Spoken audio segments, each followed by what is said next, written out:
Welcome to active contracts Tamil. So என்னோட name Krishnamurthy. நான் செவி ரிஜிஸ்டர் அட்வைசர் கிடையாது. இந்த வீடியோ உங்களுக்கு ஒரு எஜுகேஷ்னல் பர்பஸ்க்காக மட்டுமே. ஸோ இன்றைக்கி மார்க்கெட் எப்படியெல்லாம் மூவ்மெண்ட் ஆகிருக்கு, இந்த சைட்வேஸ்க்கு உண்டான ரீசன் என்ன? நேற்றுக்கே நம்ம சொல்லியிருந்தோம். நிறைய பேர் லைவ்லேயே கூட கேட்டிருந்தீங்க, டவுன் ட்ரெண்ட் போகுமா? கடைசியில் கூட ஒருத்தர் கேட்டிருந்தார், டவுன் போகுமா இல்லை அப் சைட் போகுமான்றதில் எந்த இடத்துலேருந்து போகும் அப்படின்றத சொல்லுங்கன்னு சொல்லி. ஸோ இது நம்ம ஒரு விளக்கம் கொடுத்துருந்தோம். எப்போவுமே ஒரு ரேஞ்ச் ஃபிக்ஸ் பண்ணுவோம். அந்த ரேஞ்சுக்கு உட்பட்ட மார்க்கெட் இருக்கும். அந்த ரேஞ்சுக்குள்ளேயும் மார்க்கெட் எப்படி ஓப்பன் ஆகுதோ அந்த ஓப்பன் பொறுத்து ஸ்பாட் விசஸ் ஃபியூச்சர் அப்படின்ற மார்க்கெட் சினாரியோ அடிப்படையில் மார்க்கெட் ரன் ஆகும். இன்னொரு விஷயம் நல்லா நீங்கள் கவனிச்சிங்க அப்படின்னா, எஸ்டர்டே ஹை அண்ட் லோவுக்கு உள்ளே இருக்கிற மார்க்கெட் சைட்வேஸ் தான், மோஸ்ட் ப்ராபப்ளி சைட்வேஸ் தான் போகிறதுக்கு சான்சஸ் அப்படின்றதெல்லாம் நம்ம கொஞ்சம் கொஞ்சமாக நம்ம சொல்லிகிட்டே வர்றோம். அதன்படி தான் இன்றைக்கி நடந்திருக்கு. ஸோ உங்களுக்கு தமிழ்லேயே நீங்கள் பார்த்துருப்பீங்க, ஒரு ஸ்பாட் ஓப்பனுக்கு மேலே, ஃப்யூச்சர் ஓப்பனுக்கு கீழே. அப்போ ஃப்யூச்சர் ஓப்பனுக்கு கீழே இருக்கும்போது ஸ்பாட்டும் ஓப்பனுக்கு கீழே வந்தாங்கன்னா என்ன பண்ணணும்? ரெண்டு பேரும் ஒரு பக்க பயணமாக இருக்கணும். பட் ஸ்பாட் ஓப்பனுக்கு கீழே வந்தாலும் இவங்க என்ன பண்ணுறாங்க? எஸ்டர்டே லோவில் சப்போர்ட் எடுத்துகிட்டு அகைன் உள்ளே போகிறாங்க. அப்போ இதில் என்ன ஆகும்னா, மார்னிங் ஓப்பன் ஆன உடனே ஓப்பன்லேருந்து கால் ஆப்ஷன் கரையும், இந்த லோவிலேருந்து நியர்பை இந்த ரெண்டு லோவிலேருந்தும் புட் ஆப்ஷன் கரையும். சரிங்களா? ஏன்னா புட் ஆப்ஷனுக்கு ப்ரீவியஸ் க்ளோஸ் இந்த ஓப்பன்லேருந்தும் கொஞ்சம் டிகே ஆகிருப்பாங்க. அகெயின் ஒரு லோ வச்சு அங்கேருந்து டிகே ஆகிருப்பாங்க. திருப்பி ஒரு மார்க்கெட் லோ வைக்கும்போது அவங்க ஒரு நியர்பை ஹை கிட்ட நியர்பை வந்திருப்பாங்க. ஹையை பிரேக் பண்ணியிருப்பாங்களான்னு தெரியாது. ஹைக்கு நியர்பை வந்துட்டு அகெயின் திருப்பி ஒரு லோ ஒரு டிகே செஷனுக்குள்ளே போயிருப்பாங்க. இப்படி தான் நடக்கும். அப்போ நீங்கள் எல்லாம் நியூஸை பார்த்துட்டு என்ன பண்ணுவீங்க? ஒரு கேப் டவுன் மார்க்கெட்டு, ஒரு நெகட்டிவ் மார்க்கெட்டு, ஒரு நெகட்டிவ் ஓப்பன் மார்க்கெட்டு, அங்கே நியூஸுமே நெகட்டிவாக இருக்குது. ஸோ ஃப்யூச்சரும் ஓப்பனுக்கு கீழே இருக்காங்க, ஸ்பாட்டும் கீழே வந்துடுவாங்க அப்படின்ற அடிப்படையில் நம்ம எடுப்போம். அதுதான் தவறு. நிறைய பேர் அதை தான் ட்ரை பண்ணுவோம். ஸோ நியூஸை பேஸ் பண்ணி இருந்தாலும் இங்கே டெக்னிக்கலாக மார்க்கெட் எப்படி இருக்குன்னு தெரியும். ஓகே, அப்போ மேலே போகணும் அப்படின்னா மேலே எங்கே வரணும்? இங்கே ஸ்பாட் விசஸ் ஃப்யூச்சர் ரெண்டு பேருமே மேலே வரணும். அப்போ ஸ்பாட் மேலே தான் ட்ரேட் ஆகிட்டுருக்காங்க, பட் ஃப்யூச்சர் ஓப்பனுக்கு வரவே இல்லை. அப்போ இந்த இடத்துல என்ன ஆகுது? அவங்களுடைய மூமெண்ட், அப்சைட் மூமெண்ட்டுக்கு தடை ஏற்படுது. திருப்பி இங்கே ஸ்பாட் ஓப்பனுக்கு கீழே வந்தாலும் எஸ்டர்டே லோவுக்கு கீழே வரல. அட் த சேம் டைம் இந்த இடத்துல 25,200 ஒரு ஸ்ட்ராடல். அப்போ 25,200 ஸ்ட்ராடலுக்கு என்ன அர்த்தம்? நம்ம சொல்லியிருக்கிறது மேலே 50 பாயிண்ட், கீழே 50 பாயிண்ட். அப்போ 25,250 அண்ட் 25,150ன்னு சொல்லிட்டு, ஓகேங்களா?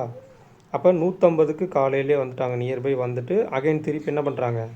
250 நோக்கி பயணம். பட் இது எஸ்டர்டே ஹை அண்ட் லோக்குள்ளே நடக்கிறனால நேற்றுக்கும் ப்ரீமியம் கொடுத்துருக்காங்க. பெருசாக உடனே போயிட முடியாது.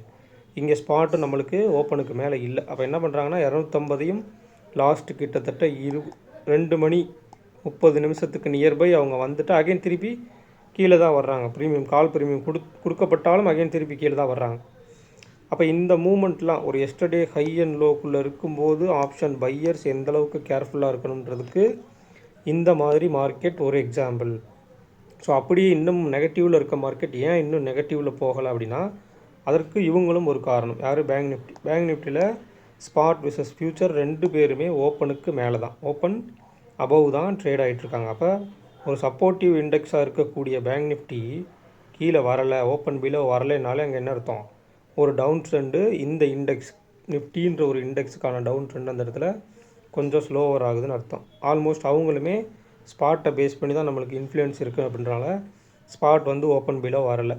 பட் ஃப்யூச்சரை பேஸ் பண்ணி ப்ரீமியம் ஆகுன்றனால ஸ்பாட்டை பார்த்துட்டு எல்லாம் ஓப்பனாகவோ இருக்கும்போது, ஸோ இங்கேருந்து மார்க்கெட் மேலே போயிடும்னு சொல்லிட்டு கால் சைடு எவ்வளோ தான் நீங்கள் எடுத்திருந்தாலும் திருப்பி அங்கே எஸ்எல் ஹிட் ஆகி மார்க்கெட்டில் அந்த கால் சைடு டிகே இருந்துகிட்டே இருக்கும். End of the session again மறுபடியும் மேலே போனாலும் கூட புட்டுக்கு இந்த ஹையிலேருந்து டிகே இருந்திருக்கும். ஸோ இதுக்குள்ளே இந்த இடத்துல நீங்கள் எந்த இடத்துல நீங்கள் call option and put option எடுத்திருந்தாலும் உங்களுக்கு லாஸ் தான் வந்திருக்கும். அதனால தான் நம்ம அந்த மார்க்கெட் சினாரியோ அடிப்படையில் ஸ்பாட் விசஸ் ஃப்யூச்சர்னு பாருங்கள். பார்த்துட்டு ஸ்பாட்டில் அகெயின் மறுபடியும் போகிறதுக்கான லெவல்ஸ் இருக்கா, அங்கே என்னென்ன சப்போர்ட் அண்ட் ரெசிஸ்டன்ஸ் இருக்குது, அவங்களுக்கு சாதகமாக அங்கே ஃப்யூச்சரும் போகிறாங்களான்னு பார்க்கணும். அப்போ ஸ்பாட் ஓப்பனை கட் பண்ண நம்ம சொன்ன மாதிரி ஓப்பன் பிலோ எஸ்டர்டே லோவில் சப்போர்ட் எடுத்துகிட்டு போயிருக்காங்க.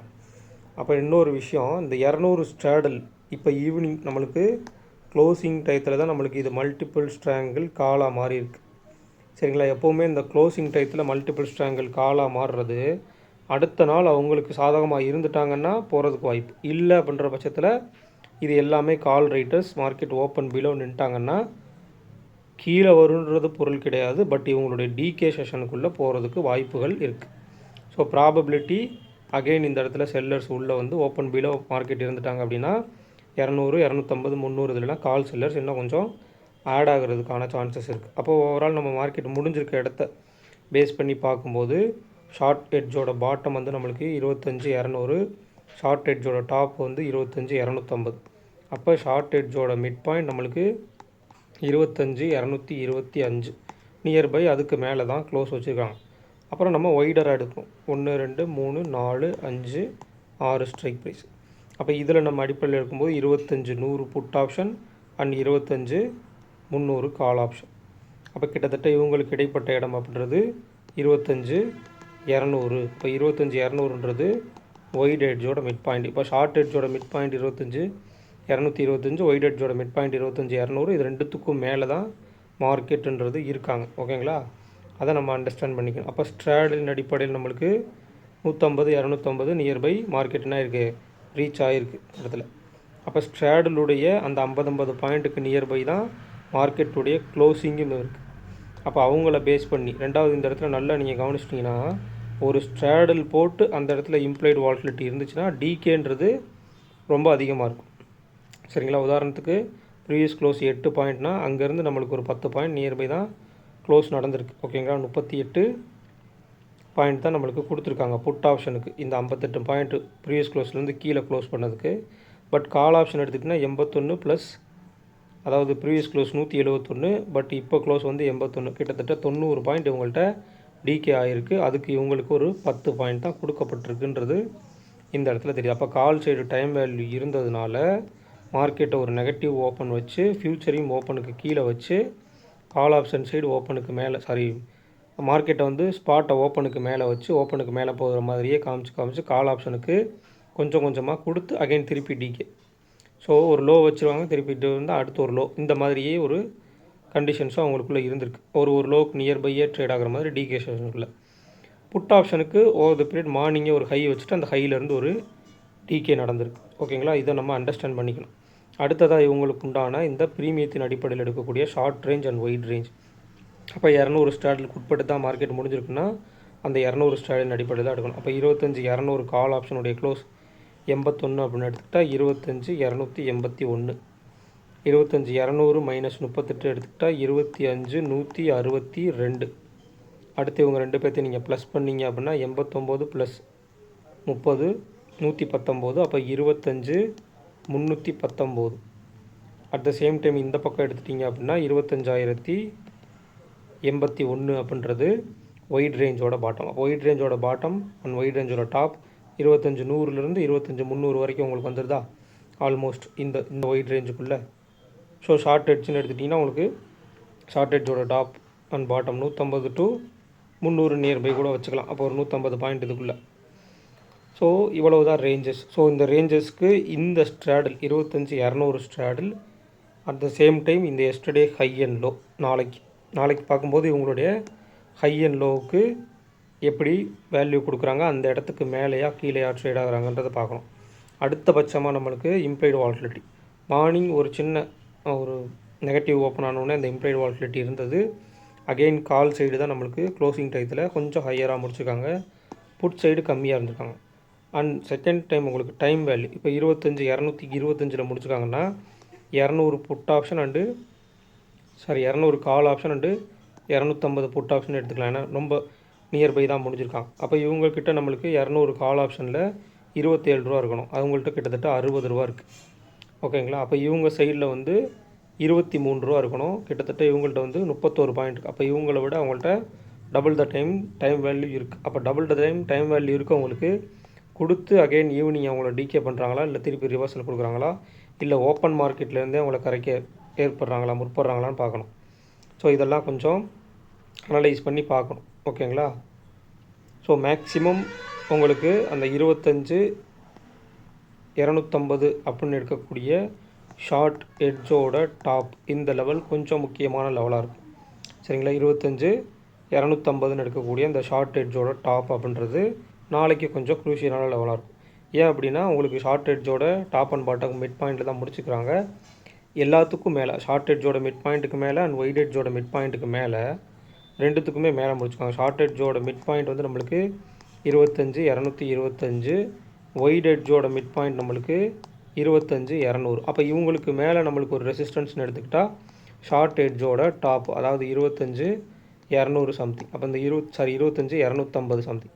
அப்போ இதுக்கு மேலே போட்டோன்னா நம்மளுக்கு ஒயிட் எட்ஜோட டாப்பான ஒரு 300 25 300 தான் இருப்பாங்க. அப்போ இதுக்கு இடையில் இந்த ரெண்டுத்துக்கும் மேலே முடிச்சிருக்காங்கன்னா அடுத்த ரெசிஸ்டன்ஸ் 250 தான் இருக்கும். அப்போ 250க்கு மேலேயா கீழேயான்றது தான் நாளைக்கு எந்த மாதிரி ஓப்பன் ஆகுறாங்கன்றதை பொறுத்துட்டு ஓப்பன் ப்ரைஸ்லேருந்து 250 நியர்பை இருந்துச்சுன்னா 250க்கு மேலேயா கீழேன்றதை பொறுத்து இருக்கும். அட் த சேம் டைம் உங்களுக்கு இங்கே 200 ஸ்ட்ராடல் இங்கே டேபிளில் வந்து உங்களுக்கு 200 ஸ்ட்ராடல் இருக்குது. ஸோ இதனுடைய மிட் பாயிண்ட்னு ஓவராலாக நீங்கள் எடுத்துட்டிங்க அப்படின்னா கிட்டத்தட்ட ஒரு 150க்கு மேலே அப்படின்ற மாதிரி. அப்போ 25 150 டு 25 200 அப்படின்ற ஒரு ரேஞ்ச் வரும். அந்த ரேஞ்சுக்கு உட்பட்டு இவங்க மார்க்கெட்டை நிப்பாட்டினாங்கன்னா இந்த ப்ரீமியத்தில் ஃபஸ்ட் இருக்கக்கூடிய 6 ஸ்ட்ரைக் ப்ரைஸில் உங்களுக்கு எல்லாமே மேக்ஸிமம் 0 ஆகிறதுக்கான கண்டிஷன்ஸ் இருக்கும். ஸோ அது அப்போ இன்றைக்கி எடுக்கும்போது மிட் பாயிண்ட் இது. நாளைக்கு உங்களுக்கு ஒரு ஃபஸ்ட் செஷன் மார்க்கெட்டில் முடிஞ்சதுக்கப்புறம் ஒரு 12 மணி 1 மணிக்கு மேலே எந்த மாதிரி அங்கே டேபிள் செட் ஆகுது, அந்த டேபிளுடைய மிட் பாயிண்ட் என்னன்றதை நீங்கள் அனலைஸ் பண்ணணும். அப்போ அந்த மிட் பாயிண்ட்டுக்கு நியர்பை இருக்காங்களா இல்லை மிட் பாயிண்ட்டை விட்டு ஒரு எட்ஜில் ட்ரேட் ஆகுறாங்களான்னு பார்க்கணும். எட்ஜில் ட்ரேட் ஆனாங்க அப்படின்னா அந்த மிட் பாயிண்ட்டுக்கு வர்றதுக்கு சான்சஸ் இருக்கும். ஸோ அதை தான் நம்ம எல்லா 0 to ஹீரோலையும் நம்ம சொல்லிட்டு வரோம். அதை கொஞ்சம் வாட்ச் பண்ணுங்கள் அப்படின்னு. அதை வாட்ச் பண்ணிங்கன்னா ஆல்மோஸ்ட் ஒரு 0 to ஹீரோ எந்த இடத்துல நடைபெறுது, எந்த மாதிரி ஒரு ப்ரீமியம் டிகே ஆகுது. நம்ம போன வாரம் சொல்லியிருந்தோம் இல்லையா, ஓப்பன் ப்ரைஸ்லேருந்து எவ்வளோ டிகே, ஹையிலேருந்து எவ்வளோ டிகே, ப்ரீவியஸ் க்ளோஸ்லேருந்து எவ்வளோ டிகே, இதெல்லாமே கணக்கீடு எடுத்திங்கனாலே ஆவரேஜாக உங்களுக்கு ஒரு மதிப்பு கிடைக்கும். ஸோ அந்த மதிப்பிலேருந்து தான் உங்களுக்கு 0 to ஹீரோன்றது கொடுக்கப்படும். பேங்க் நிஃப்டியை பொறுத்த மட்டும் ஓப்பன் ப்ரைஸுக்கு மேலே இருந்தாலும் ப்ரீவியஸ் க்ளோஸ்க்கு மேலே வரல.